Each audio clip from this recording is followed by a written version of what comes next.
इसके बीच आज से 3 दिन पहले यानी कि 2 मई 2025 को दिल्ली की एक मार्केट एसोसिएशन है जो भारतीय जनता पार्टी द्वारा जो है चलाई जाती है, भारतीय जनता पार्टी द्वारा जो है उस पे जो है पीछे बीजेपी का हाथ रहता है, CAIT, जिसको अब जो सांसद हैं चांदनी चौक से प्रवीण खंडेलवाल जी, वो उसके अध्यक्ष रहे हैं, शायद अभी भी हैं। 2 तारीख को प्रगति मैदान भारत मंडपम में CAIT ने तमाम व्यापारियों को इकट्ठा किया।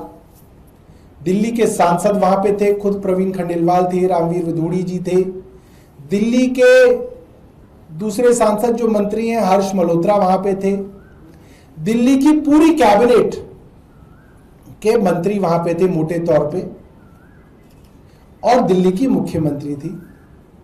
और दिल्ली की मुख्यमंत्री ने वहां पे ये ऐलान किया है कि दिल्ली की जो पुरानी मार्केट्स हैं जैसे कि सदर बाजार, चांदनी चौक, उन्होंने कहा है कि ये बहुत कंजेस्टेड हो गई हैं, यहां पे सांस भी लेनी हो तो शाम तक सांस लेने का इंतजार करना पड़ता है, इसलिए इन बाजारों को हम लोग शिफ्ट करेंगे।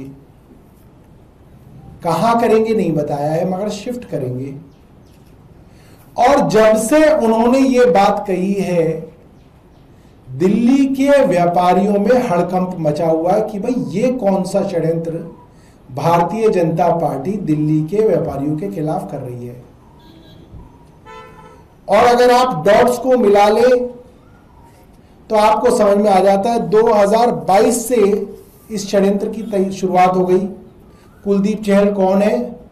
भारतीय जनता पार्टी के नेता हैं। किससे मिलाने ले गए? भाजपा के उस वक्त के हरियाणा के मुख्यमंत्री मनोहर लाल खट्टर से। कहां मिले? हरियाणा भवन में। क्या बोला कि हम आपकी मार्केट शिफ्ट करके हरियाणा ले जाना चाहते हैं, उनको लालच दिया। और व्यापारियों ने जो हमें बताया कि व्यापारी बिल्कुल भी हरियाणा जाने में इच्छुक नहीं थे, और क्योंकि दिल्ली में अरविंद केजरीवाल की सरकार थी, जब हमें मालूम हुआ तो हमने कहा हम अपनी ही मार्केट्स का रीडेवलपमेंट करेंगे, हम क्यों हरियाणा भेजेंगे अपने व्यापारी को। तो हमने चांदनी चौक का रीडेवलपमेंट करके दिखाया कि चांदनी चौक जैसे बाजार भी रीडेवलप हो सकते हैं। और भी रीडेवलपमेंट के प्लान थे जिसको दिल्ली सरकार द्वारा बजट में 100 करोड़ रुपए आवंटित भी किए गए, मगर वो जो इनके अफसरों द्वारा जो है जानबूझ के काम को रोकने का जो काम था, उसकी वजह से वो काम हुआ नहीं, मगर सरकार की तरफ से 100 करोड़ रुपए बाकायदा आवंटित किए गए। आज दिल्ली को जरूरत है कि दिल्ली के पुराने बाजार, दिल्ली का इतिहास है, वो हमारी संस्कृति है, और वो कई पीढ़ियों से वो व्यापारी वहां पे व्यापार करते आ रहे हैं, उनके दादा परदादा उन गद्दियों पे बैठा करते थे, उनका लगाव है उस जगह से। आप उसको रीडेवलप कीजिए। आप रीडेवलप नहीं करना चाहते, आप उनको कहीं और भेजना चाहते हैं। क्यों भेजना चाहते हैं? क्योंकि आपका पुराना षड्यंत्र जो है वो चल रहा था कि इनको यहां से हटाया जाए।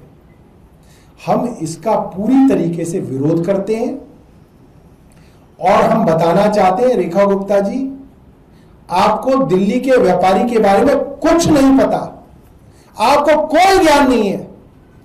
आप अनाप शनाप बात जो है अपने बयानों में करती हैं, और हम आपको ये कहना चाहते हैं कि आप अपने इस बयान को वापस लीजिए, आप अपनी स्कीम को वापस लीजिए।